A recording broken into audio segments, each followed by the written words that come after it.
Hello बच्चों, कैसे हो। मैं हूं अशोक कुमार और आप देख रहे हो केमिस्ट्री वाला नीट। आज हम डिस्कस करेंगे chemical properties of alkene part 2। Part 1 में हमने क्या किया था, हाइलोजिनेशन ऑफ अल्केन किया था, जो कि फ्री रेडिकल मैकेनिज्म था। और आज हम ये रिएक्शन देखेंगे, nitration of alkane, sulphonation of alkane, pyrolysis, isomerisation, combustion, controlled oxidation of alkanes and aromatisation. ठीक है, तो एक एक करके हम डिस्कस करते हैं। सबसे पहले नाइट्रेशन।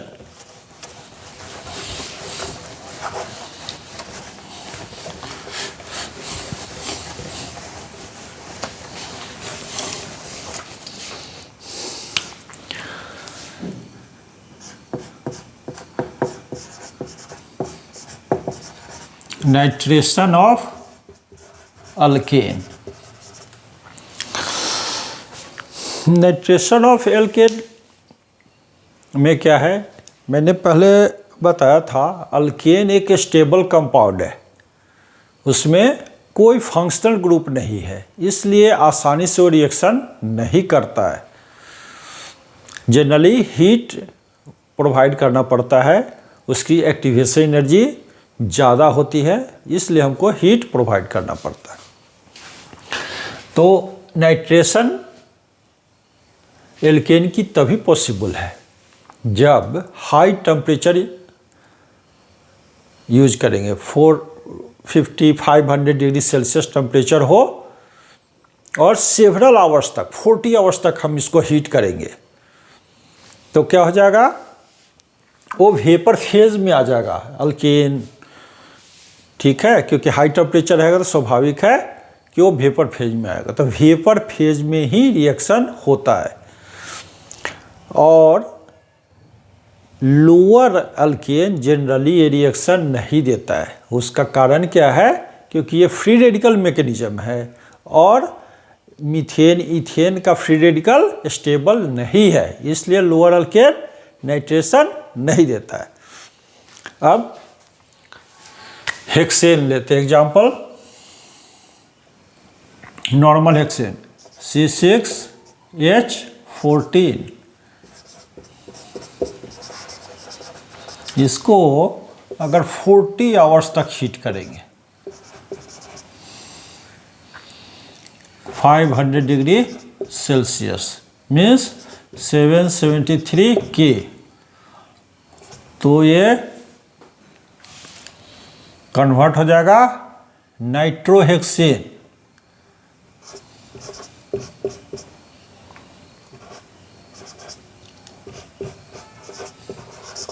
किसमें, नाइट्रोहेक्सेन। ये उतना आसान नहीं है जितना लग रहा है।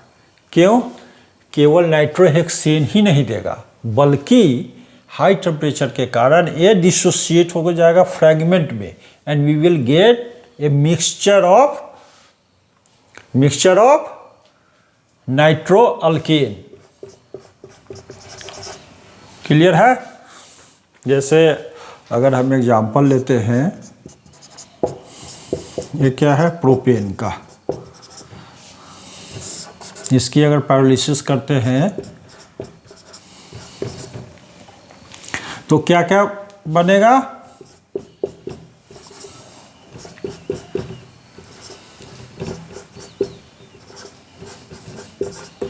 ये बनेगा, यहाँ पे भी नाइट्रो ग्रुप अटैच हो सकता है, यहाँ पे भी हो सकता है, 1 नाइट्रोप्रोपेन और 2 नाइट्रोप्रोपेन भी बन सकता है। ये क्या हुआ, 2 नाइट्रोप्रोपेन, और क्या पॉसिबिलिटी है,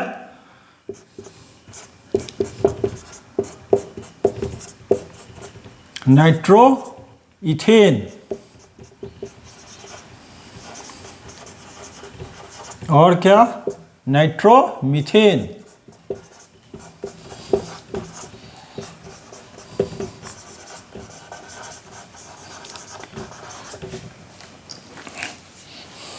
तो क्या हो रहा है, नाइट्रेशन के साथ साथ इसकी फ्रेगमेंटेशन भी हो रही है। क्लियर है। अब इसका मैकेनिज्म देखते हैं। आप इसको लिख डालो फटाफट।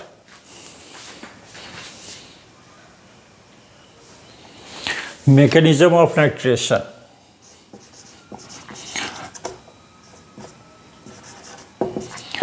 अच्छा, ये फ्यूमिंग नाइट्रिक एसिड में रिएक्शन होता है, नाइट्रिक एसिड नहीं, फ्यूमिंग नाइट्रिक एसिड।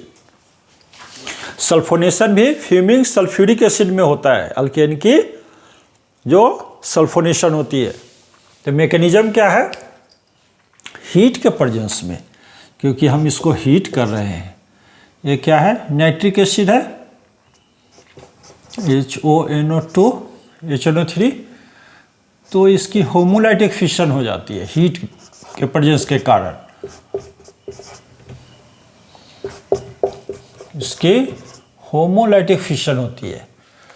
फिर ये फ्री रेडिकल कंबाइन करेगा, किससे कंबाइन करेगा,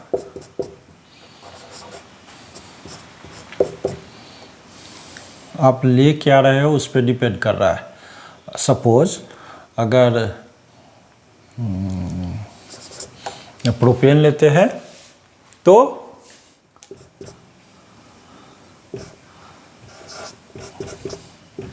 इसके प्रेजेंस के कारण क्या होगा, इस फ्री रेडिकल के कारण इसकी होमोलाइटिक फिशन हो सकती है या फिर इसकी होगी, इसकी हो सकती है या फिर इसकी होगी। इसकी होगी तो क्या बनेगा,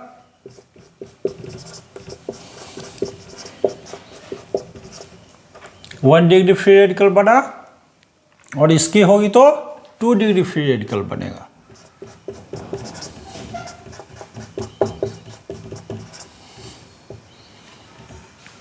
क्लियर है। अब क्या होगा, NO2 ग्रुप अटैक करेगा, यहां करेगा तो 1 नाइट्रोप्रोपेन, यहां किया 2 नाइट्रोप्रोपेन।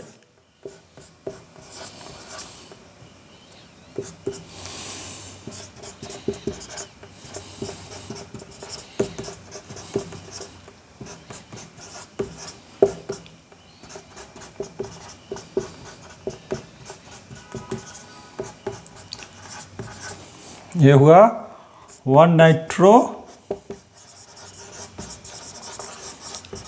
प्रोपेन, ये हुआ 2 नाइट्रो प्रोपेन। तो नाइट्रेशन ऑफ एल्केन में क्या देखा हमने कि लोअर अल्केन जो कि मिथाइल इथाइल है वो नहीं देता है। कारण क्या है, क्या कारण है, ये जो फ्री रेडिकल बनेगा वो लोअर एल्केन का फ्री रेडिकल स्टेबल नहीं होगा, इसलिए। दूसरी बात, हाई टेम्परेचर बनेगा और फ्यूमिंग नाइट्रिक एसिड के प्रेजेंस में होगा, सेवरल आवर्स तक इसको हीट करना पड़ता है, और नाइट्रेशन के साथ में इसकी फ्रेगमेंटेशन भी होगी, इसकी फ्रेगमेंटेशन भी होगी। ये 1 नाइट्रोप्रोपेन 2 नाइट्रोप्रोपेन के अलावा इथाइल, नाइट्रोइथेन, नाइट्रोमीथेन भी बनेगा। क्लियर है। तो क्या हो गया, in a nutshell it's an free radical mechanism, it's a free radical mechanism.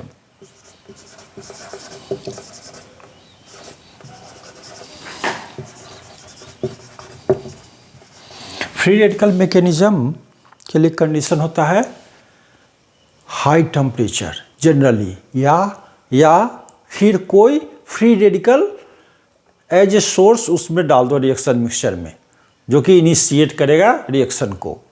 Bond की जो डिसोसिएशन होती है होमोलाइटिक फिशन होती है।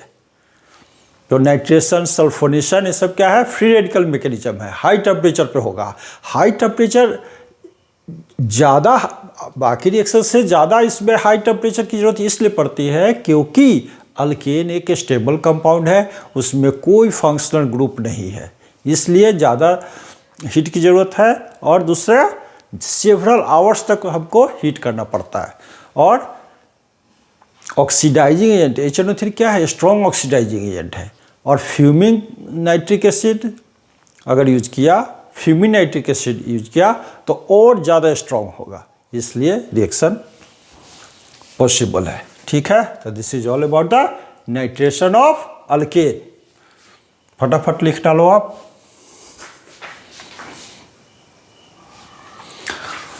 हाँ बच्चों, तो सल्फोनेशन ऑफ अल्केन क्या है? Higher alkane means alkane having at least 6 carbon atom को जब हम ट्रीट करते हैं फ्यूमिंग सल्फ्यूरिक एसिड, जिसको ओलियम भी बोलते हैं, fuming sulphuric acid means SO3 का वेपर उससे निकलते रहता है, राइट। तो फिर क्या होता है? सल्फोनेशन होता है। जब हम अल्केन जिसमें कम से कम 6 कार्बन हो, उसको हम जब हीट करते हैं अराउंड 450-500 डिग्री सेल्सियस पे in the presence of fuming sulphuric acid, तो वो कन्वर्ट हो जाता है किसमें? एल्काइल सल्फोनिक एसिड में। तो एग्जाम्पल लेते हैं हेक्सेन का।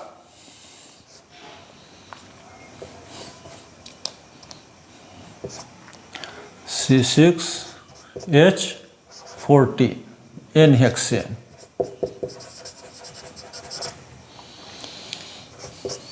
तो जब हम ट्रीट करेंगे H2SO4 से SO3 के प्रेजेंस में, SO3 यही हो गया सल्फ्यूर, क्या हो गया? फ्यूमिंग सल्फ्यूरिक एसिड, नहीं, और टेम्परेचर 450 या 500 डिग्री सेल्सियस। तो फिर क्या होगा? C6H13 SO3H प्लस H2O, ये है ए mixture of hexane sulphonic acid will be formed. इसका मतलब क्या हो गया? Mixture of hexane sulphonic acid का मतलब ये हुआ कि SO3H फर्स्ट कार्बन पे भी अटैच हो सकता है, सेकेंड पे भी, थर्ड पे भी, फोर्थ पे भी। तो इसलिए मैंने लिखा mixture of hexane sulphonic acid will be form. अच्छा, हेक्सेन से जो लोअर अल्केन है वो नहीं देता है अनलेस अनटिल की टर्शियरी हाइड्रोजन हो। अगर टर्शियरी हाइड्रोजन है तब दे देता है। क्यों? क्योंकि ये फ्री रेडिकल मैकेनिज्म है और टर्शियरी फ्री रेडिकल स्टेबल होता है। जैसे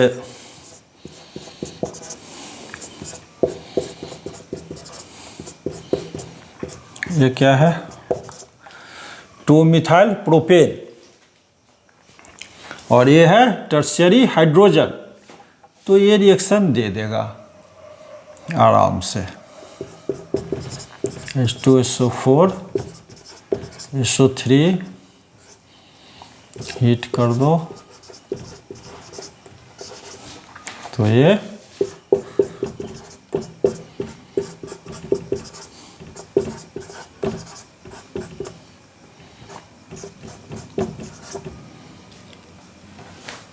तो आइसोब्यूटाइल सल्फोनिक एसिड, आइसोब्यूटाइल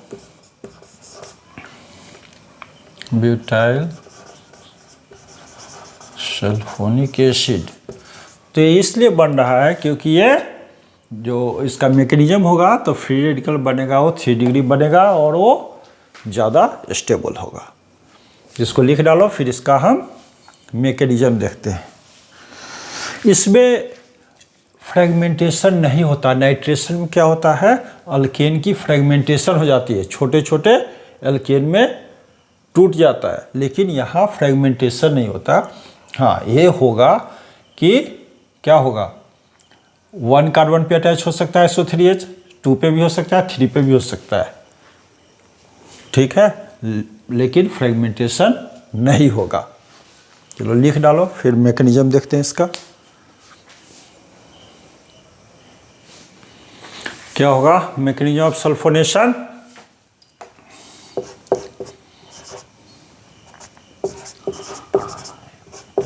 ये सल्फ्यूरिक एसिड हुआ, हीट के प्रेजेंस में इसकी होमोलाइटिक फिशन होगी,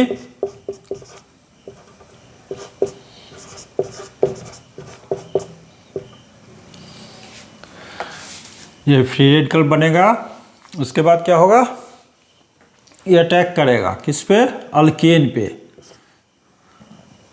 CH3 CH2 CH2 CH2, ये क्या हुआ, N हेक्सेन,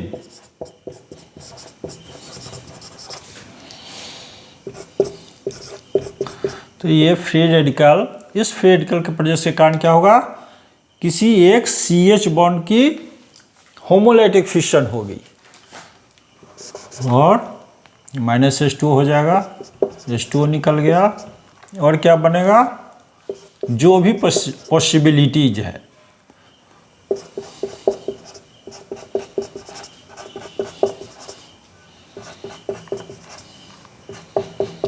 ये 1 डिग्री फ्री रेडिकल बना, ये भी पॉसिबिलिटीज है,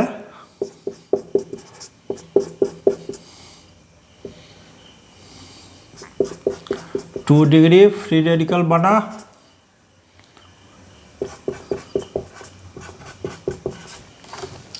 क्लियर है। अब क्या होगा, SO3H अटैक करेगा, SO3H फ्री रेडिकल, ये यहाँ पे अटैक करेगा, यहाँ पे अटैक करेगा,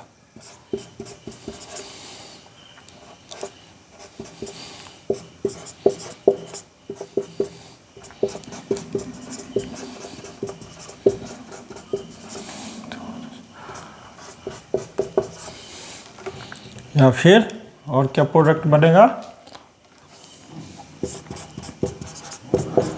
जो भी पॉसिबल प्रोडक्ट है सारे के सारे प्रोडक्ट बनेगा।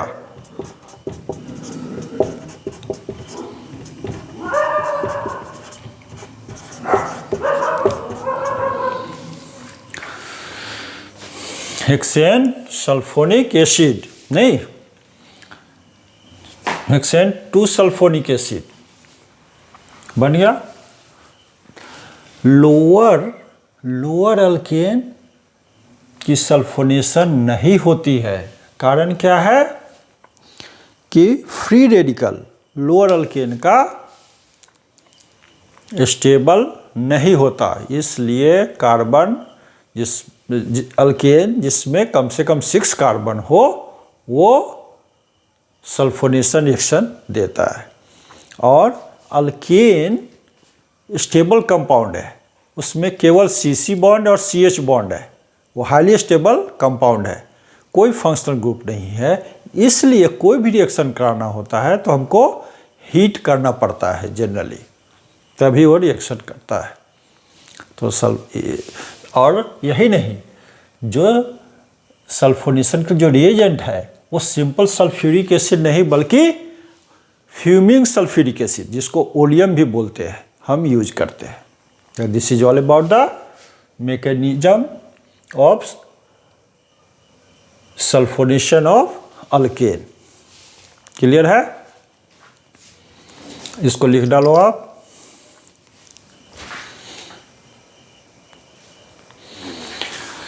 क्या है पाइरोलिसिस ऑफ अल्केन, क्या है,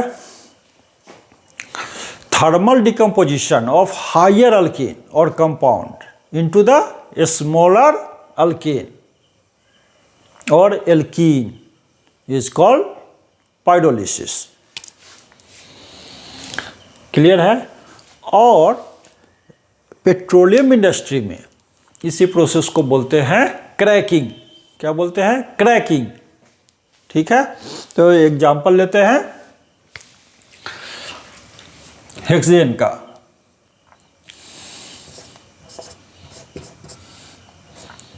एन हेक्सेन।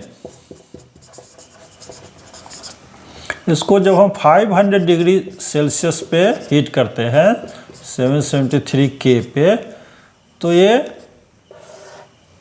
टूटता है। किस में टूटेगा? क्या क्या पॉसिबिलिटी है? एक तो पॉसिबिलिटी है कि ये C6H12 प्लस H2 हेक्सीन और हाइड्रोजन निकल जाए। और क्या पॉसिबिलिटी है?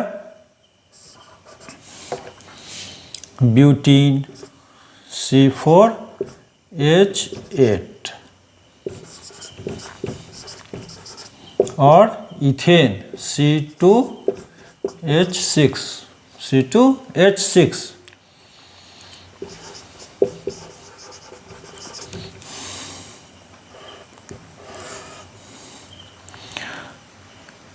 और क्या पॉसिबिलिटी है? प्रोपीन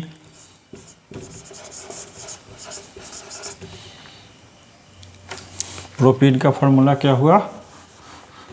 CH3CH2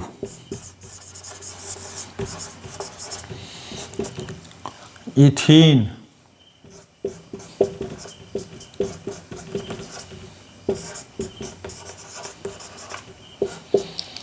और ये CH4 मीथेन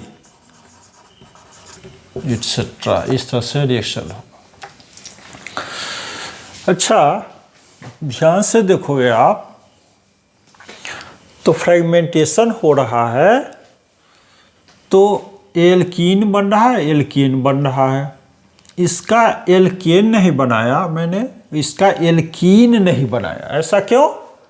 क्योंकि ब्यूटीन ये ज़्यादा स्टेबल होगा इथीन के रेस्पेक्ट में।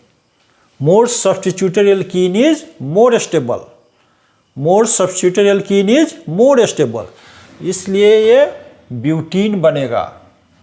क्योंकि डबल बॉन्ड जो होगा उससे एल्काइल ग्रुप इसमें ज़्यादा अटैच होगा, इसके रेस्पेक्ट में। क्लियर है? इसलिए यहाँ प्रोपीन बन रहा है, इथीन बन रहा है और मीथेन बन रहा है। रीजन सेम है, क्योंकि ये जो होगा, ये देखो यहाँ क्या है, यहाँ एक एल्काइल ग्रुप अटैच है। तो जितना ज़्यादा एल्काइल ग्रुप डबल बॉन्ड से अटैच होगा वो एल्कीन उतना ज़्यादा स्टेबल होगा। क्लियर है? तो इसको आप लिखो, फिर इसका मैकेनिज्म देखते हैं।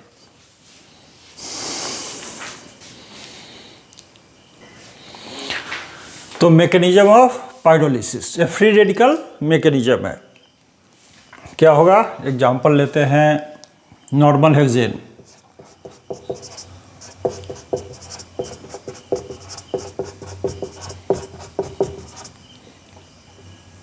नॉर्मल हेक्सेन इसके हीट के प्रेजेंस में होगा थर्मल डिकम्पोजिशन। तो क्या होगा? CH बॉन्ड की होमोलाइटिक फिशन होगी। CH बॉन्ड की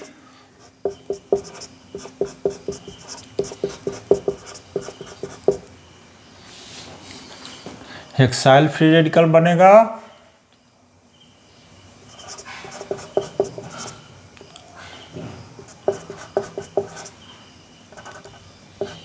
और हाइड्रोजन फ्री रेडिकल बनेगा। फिर क्या होगा? फिर स्टेबिलिटी तो गेन करना है, तो स्टेबिलिटी गेन करने के लिए क्या होगा?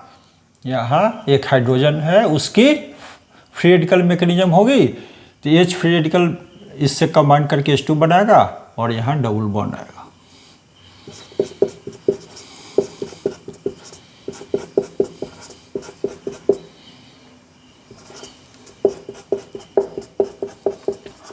ये 1 हेक्सीन बन गया,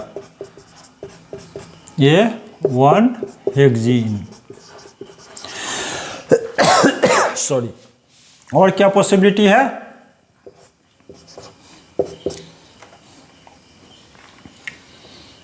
यहाँ से हो जाए फ्री रेडिकल, यहाँ से होमोलाइटिक फिशन हुआ तो ब्यूटाइल फ्री रेडिकल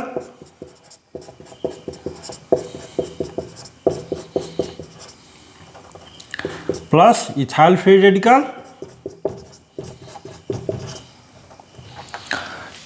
इसकी डिस्प्रोपोर्शनेशन होगी, इसकी भी होगी, हो रही तो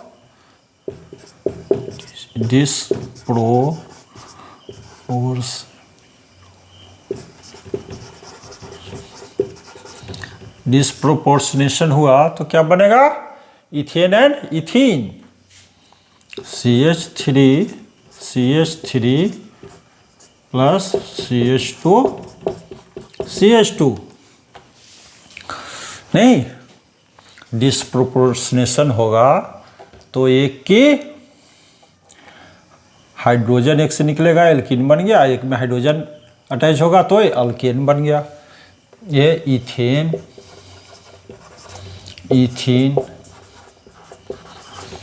इसकी होगी तो डिस्प्रोपोर्शनेशन, तो क्या होगा, ब्यूटेन एंड ब्यूटीन बनेगा।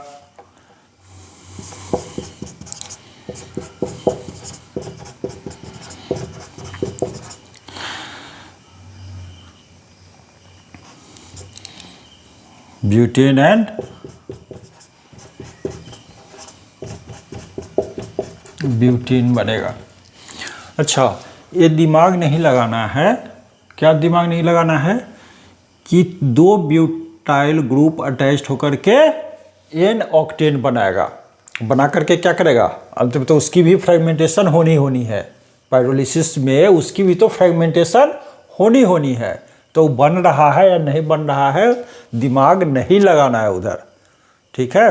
अगर क्वेश्चन आ रहा है दिमाग में कि ये ब्यूटाइल फ्री रेडिकल, दो ब्यूटाइल फ्री रेडिकल कंबाइन करेगा तो एन ऑक्टेन बनाएगा, बना ले, क्या दिक्कत है।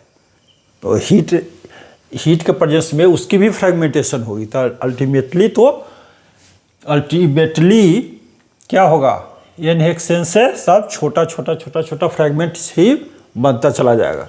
अब देखो ये तो बन गया, फिर इसकी फ्रेगमेंटेशन हो गई, यहीं पे थोड़ी ना रुकने का रिएक्शन, फिर इसकी फ्रेगमेंटेशन होगी, इसकी फ्रेगमेंटेशन हो गई तो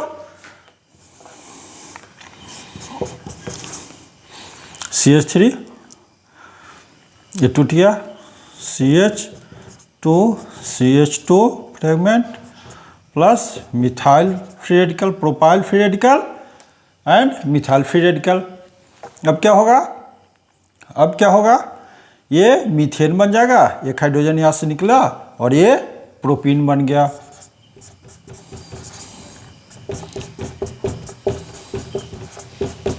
और ये मीथेन बन गया।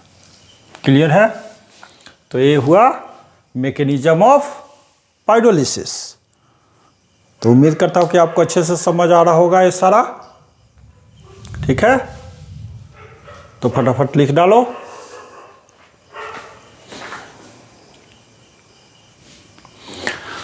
हाँ बच्चों, तो आइसोमेराइजेशन ऑफ एल्केन, इसमें क्या होता है, जब हायर एल्केन को हीट करते हैं एनहाइड्रस एल्यूमिनियम क्लोराइड में in the presence of HCl gas, तो क्या बनता है, ब्रांच्ड चेन एल्केन। जैसे ये क्या है, नॉर्मल हेक्सेन, 1 2 3 4 नॉर्मल हेक्सेन। अगर इसको हीट करते हैं AlCl3 HCl के प्रेजेंस में, HCl है 200 डिग्री सेल्सियस मीन्स 473 K, तो ये कन्वर्ट हो जाएगा branched chain isomer.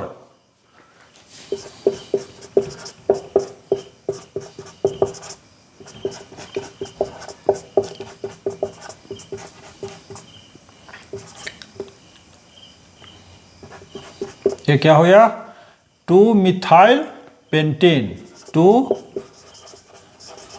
Methyl pentane और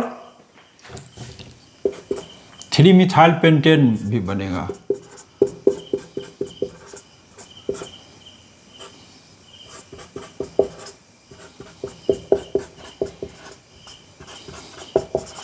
ये बन गया 3 मिथाइल पेंटेन। तो एल्केन को जब हम हीट करते हैं अराउंड 200 डिग्री सेल्सियस पे, इट मीन्स 473 डिग्री के पे, in the presence of anhydrous aluminium chloride और HCl गैस के प्रेजेंस में, तो कन्वर्ट हो जाता है ब्रांच चेन अल्केन में, जो कि उसका आइसोमर होता है। क्लियर है? तो this is about the isomerisation of alkane.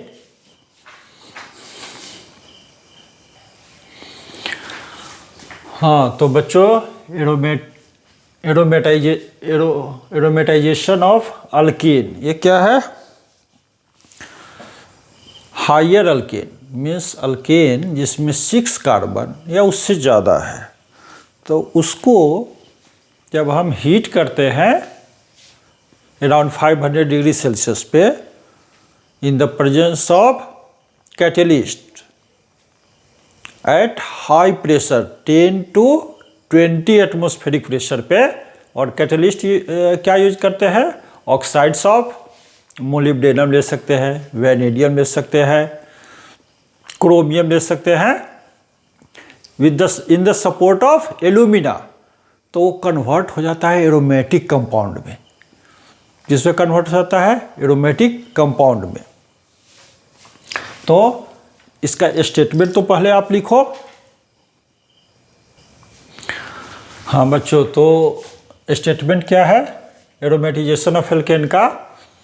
When alkane containing 6 or more carbon atoms are heated to high temperatures about 500 degree Celsius, I mean 773 K, under high pressure 10 to 20 atmospheric pressure पे, in the presence of special catalyst like oxides of chromium, vanadium and molybdenum supported on alumina, alumina बोलते हैं Al2O3 को, aluminium oxide को, they are converted into the aromatic hydrocarbons and this process is called aromatisation.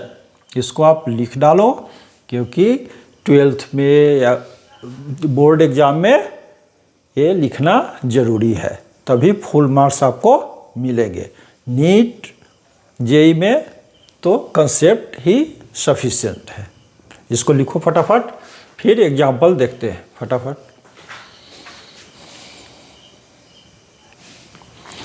तो example लेते हैं।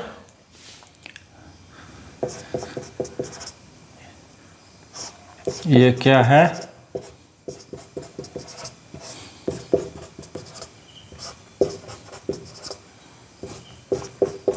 ये क्या है? एन-हेक्सेन।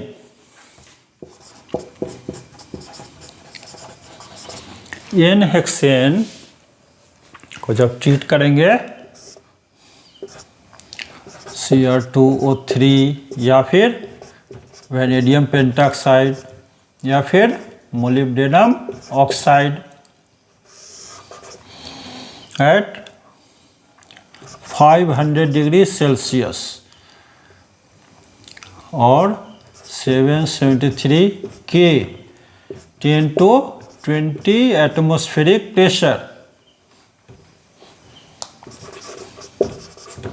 10 to 20 एटमॉस्फेरिक प्रेशर, तो ये बेंजीन में कन्वर्ट हो जाएगा।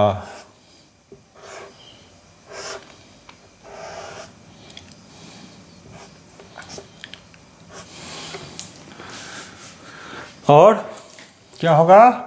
3H2। क्लियर है? 3H2 गड़बड़ तो नहीं हो गया? C6H, ये क्या है? C6H14 और यहाँ बना C6H6, तो कितना हुआ 8, F4H2 हो जाएगा, 3 नहीं 4H2 होगा। पहले साइक्लिक कंपाउंड बनेगा साइक्लोहेक्सेन, फिर डिहाइड्रोजिनेशन होगी, तो साइक्लिजेशन भी होगा, डिहाइड्रोजिनेशन भी होगा और आइसोमेराइजेशन भी होगा। नेक्स्ट एग्जाम्पल में हम देखते हैं।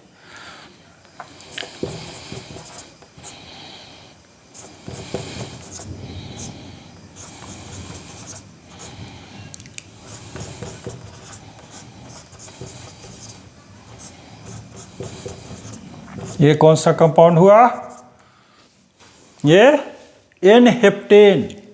ये क्या है, एन हेप्टेन। 1 2 3 4 5 6 7, कंडीशन वही रहेगा और ये बन जाएगा टोल्यूइन।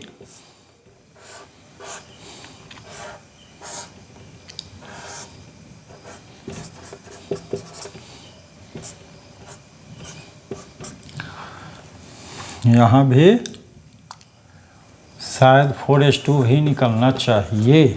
कैसे, ये हेप्टेन है तो क्या हुआ C7H16, ये 5 3 8 हुआ। हाँ क्लियर, ठीक है। ये हो गया बेंजीन, ये हो गया टोल्यूइन। क्लियर है, इसको लिखो। फिर नेक्स्ट एग्जाम्पल देखते हैं एन ऑक्टेन का। किसका, N octane.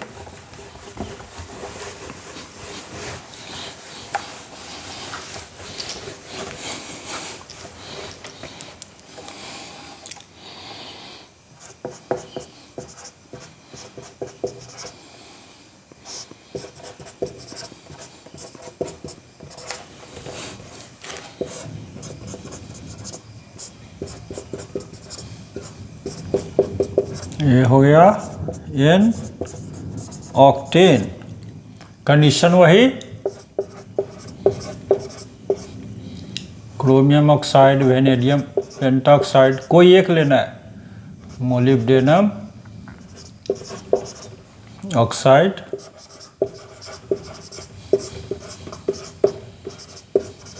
Ten to 20 atmospheric pressure पे। तो ये क्या बनेगा,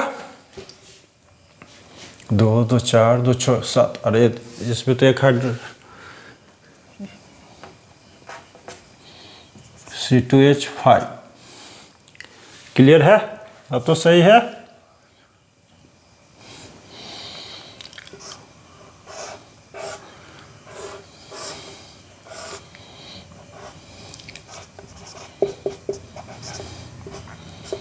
ये बन गया इथाइल बेंजीन। और कोई पॉसिबिलिटी है क्या, है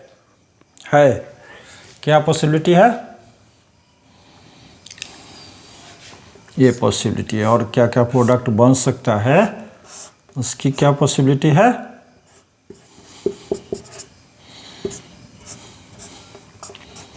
ये क्या हुआ, ऑर्थोजाइलिन।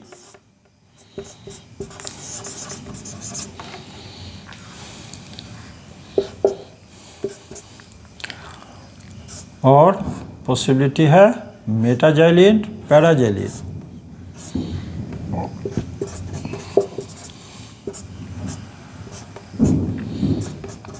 ये हुआ मेटाजाइलिन जो इसमें डाला हुआ है। ये जो है क्या है, ये मार्कर जिसमें जाइलिन रहता है या फिर पैराजाइलिन।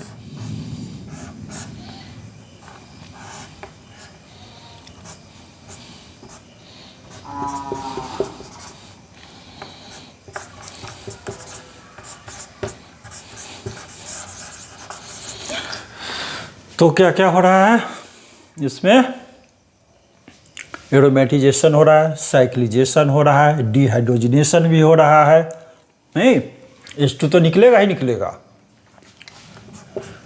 NH2। डिहाइड्रोजनेशन भी हो रहा है, आइसोमेराइजेशन भी हो रहा है, नहीं? तो क्वेश्चन क्या बन रहा है? Aromatisation of alkane involves, question aromatisation of higher alkane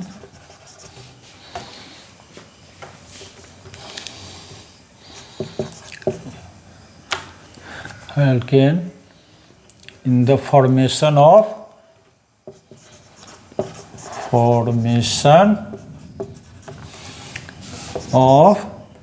aromatic compound,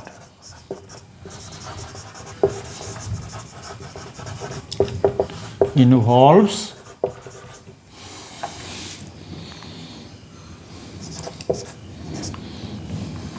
isomerization,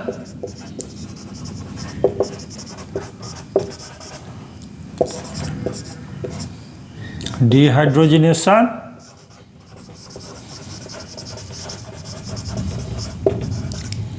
cyclization,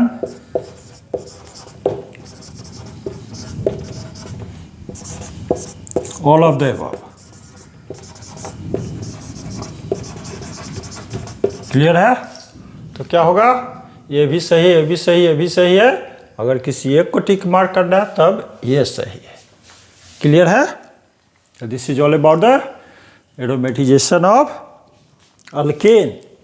तो 6 का कार्बन हो, आई मीन हेक्सेन हो या उससे ऊपर, तो अगर हम हाई टेम्परेचर पे 500 डिग्री सेल्सियस 773 के 10 to 20 एटमॉस्फेरिक प्रेशर पे सुटेबल कैटलिस्ट जैसे vanadium peroxide, molybdenum oxide, chromium oxide, alumina के प्रेजेंस में अगर किया तो वो क्या बनाएगा? एरोमेटिक कंपाउंड बनाएगा। जो जो एरोमेटिक कंपाउंड पॉसिबल है वो सारे के सारे बनेंगे। This is all about the aromatisation of alkane. हाँ बच्चों, तो कंबस्शन ऑफ अल्केन क्या है? अल्केन को जब हम ऑक्सीजन या एयर के प्रेजेंस में हीट करते हैं तो क्या होता है? CO2 और H2O में कन्वर्ट हो जाता है और higher amount of energy release होता है। ये एक्सोथर्मिक रिएक्शन है, लेकिन उसके बाद भी हीट सप्लाई करना पड़ता है, इसलिए क्योंकि इसकी जो एक्टिवेशन एनर्जी है वो हाई है। तो वहाँ तक रिएक्शन हो, वहाँ तक ले जाने के लिए हमको क्या करना पड़ता है? हीट करना पड़ता है। तो एग्जाम्पल देखते हैं। मीथेन, इसकी जब हम कंबस्चन करेंगे तो क्या होगा? CO2 प्लस H2O में कन्वर्ट हो जाएगा 2H2O। तो ये कितना हो गया? और 212 किलो कैलोरी एनर्जी निकलेगा पर मोल। एक मोल अगर 212.8 किलो कैलोरी होता है एक्चुअली में। अगर 1 मोल मीथेन को अगर कंप्लीटली बर्न होता है तो क्या होगा? 212.8 किलो कैलोरी एनर्जी रिलीज होगा। क्लियर है? अच्छा, अगर पेंटेन की बात करें, C5H12 N पेंटेन, इसकी कंबस्शन किया तो क्या बनेगा?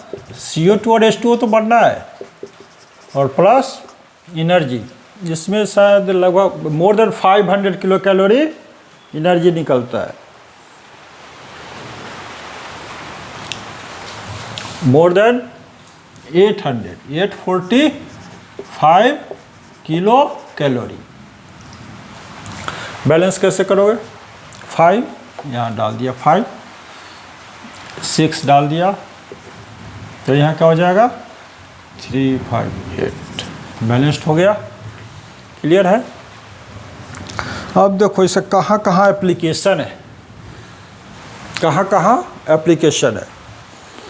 ऑक्सी एसिटिलीन फ्लेम देखा है, जब वेल्डिंग करता है वेल्डर तो 2 सिलेंडर रहता है उसके पास, एक में एसिटिलीन रहता है, दूसरे में ऑक्सीजन रहता है। तो एसिटिलीन को बर्न कराता है, वो क्या है, हाइड्रोकार्बन है। हाँ ऑब्वियसली वो अल्केन नहीं है, एल्काइन है, क्लियर है। लेकिन ऑक्सीजन की सिलेंडर रखता है, क्यों? क्योंकि अगर एटमॉस्फेरिक ऑक्सीजन में कराएगा तो कंप्लीटली बर्न नहीं होगा, ऑक्सीजन की सप्लाई उतनी नहीं होगी, क्योंकि वो तो फोर्स से एसिटिलीन निकल रहा है। इसलिए उसमें ऑक्सीजन एक सिलेंडर लगाता है और ऑक्सीजन सप्लाई करता है, जिससे कि कंप्लीट बर्न हो। कंप्लीट बर्न होगा तो उसका टेम्परेचर हाई होगा। एक बात, अगर इनकम्प्लीट बर्न होगा तो क्या होगा, कार्बन मोनोऑक्साइड निकलेगा और वो येलो फ्लेम होगा। येलो फ्लेम हो गया मतलब कि रिड्यूसिंग, ब्लू फ्लेम हो गया ऑक्सीडाइजिंग। ब्लू फ्लेम तब देगा जब सफिशिएंट ऑक्सीजन उसको सप्लाई मिले, इसलिए ब्लू फ्लेम को बोलेंगे ऑक्सीडाइजिंग और येलो को बोलेंगे रिड्यूसिंग। दूसरी बात, एलपीजी हम लोग जब किचन में यूज करते हैं तो देखो ये कभी कभी येलो फ्लेम आता है, उससे कालिख लग जाता है बर्तन। उसका कारण यही है कि इनकम्प्लीट ऑक्सीडेशन हो रहा है, जो एलपीजी गैस है वो कम्प्लीटली बर्न नहीं हो रहा है, उसके साथ में CO कार्बन मोनोऑक्साइड निकल रहा है जो इनकम्प्लीटली बर्न है। कम्प्लीटली बर्न करे होगा तो CO2 में कन्वर्ट होगा और वो बर्तन को काला नहीं करेगा, क्लियर है। तो वहाँ ऑक्सीजन सप्लाई प्रॉपर नहीं मिल रहा है, जिसके कारण ब्लू फ्लेम के बदले येलो फ्लेम आ रहा है, क्लियर है। तो ये हुआ कंबस्शन, ये कंप्लीट कंबस्शन हुआ। अगर इनकम्प्लीट होगा तो क्या होगा, CO बनेगा कार्बन मोनोऑक्साइड, या फिर कार्बन ब्लैक बनेगा, या फिर कार्बन ब्लैक जिसका हम यूज करते हैं इंक में, ब्लैक कलर में यूज करते हैं, क्लियर है। या रबर इंडस्ट्री में भी यूज करते हैं। तो this is about the combustion of alkane, clear है। और देखो पेट्रोल, डीजल, इसमें क्या है, कार्बोहाइड्रेट है, सॉरी हाइड्रोकार्बन है, डिफरेंट मोलिकुलर वेट का हाइड्रोकार्बन है।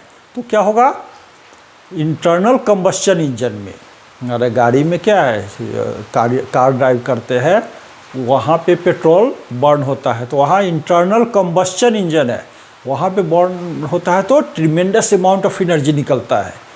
वहाँ भी तो यही है, कंप्लीट ऑक्सीडेशन होगा, ट्रिमेंडस अमाउंट ऑफ एनर्जी निकलेगा, जिसका हम गाड़ी को खींचने में वो मदद करेगा, ठीक है।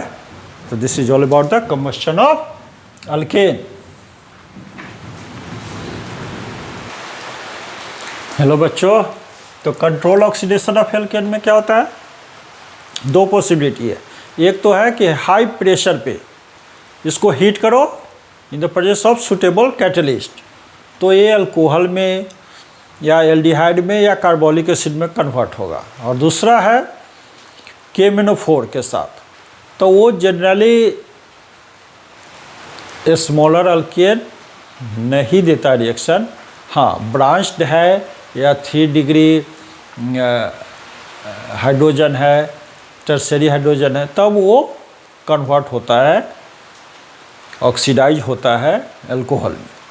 तो देखते हैं, सबसे पहले मीथेन को जब हम ऑक्सीडाइज करेंगे in the presence of copper catalyst, 100 atmospheric pressure पे और हाई टेम्परेचर पे, तो क्या होगा, अल्कोहल में कन्वर्ट हो जाएगा।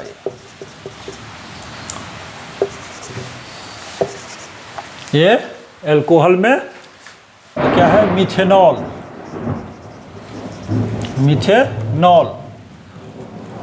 और अगर इसको मोलिब्डेनम ऑक्साइड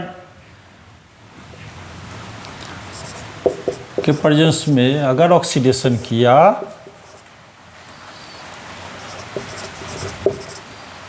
मोलिब्डेनम ऑक्साइड में तो ये कन्वर्ट हो जाएगा फॉर्मल्डिहाइड मिथेनॉल। मिथेनॉल का क्या फॉर्मूला है? HCHO या CH2O या फिर HCHO, ये हुआ मिथेनॉल।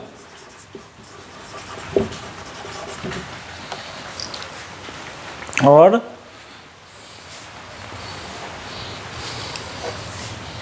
प्लस H2O निकल जाएगा, नहीं, प्लस H2O।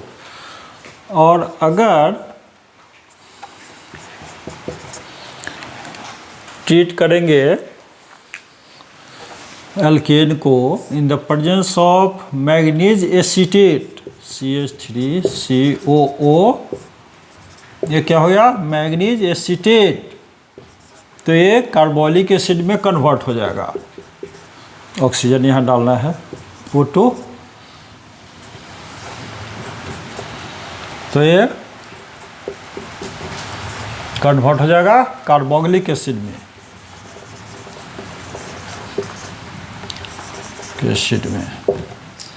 ठीक है।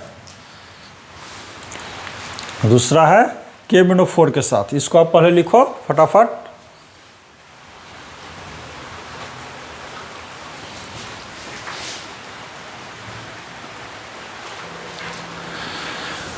ऑर्डिनरी एल्केन्स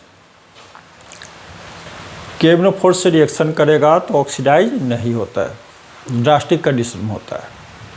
लेकिन अगर टर्शियरी हाइड्रोजन है तब वो ऑक्सीडाइज हो जाता है। जैसे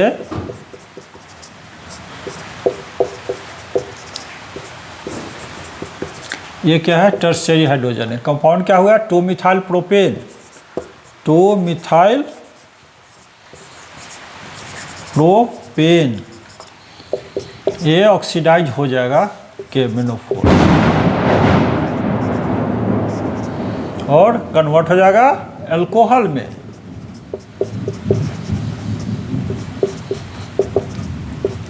ये क्या हुआ?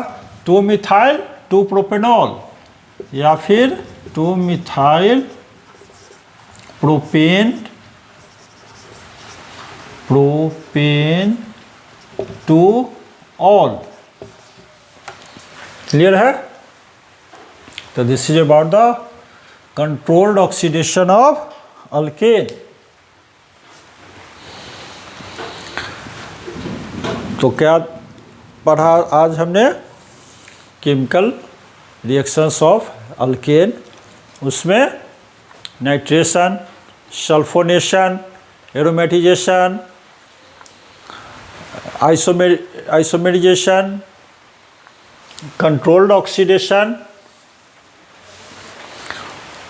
ये सारे रिएक्शंस पढ़े। और पार्ट 1 में हमने पढ़ा था हैलोजिनेशन ऑफ अल्केन। तो आप अच्छे से पढ़ो, अगर कोई दिक्कत है तो कमेंट बॉक्स में जाके ज़रूर लिखो। Till then good bye.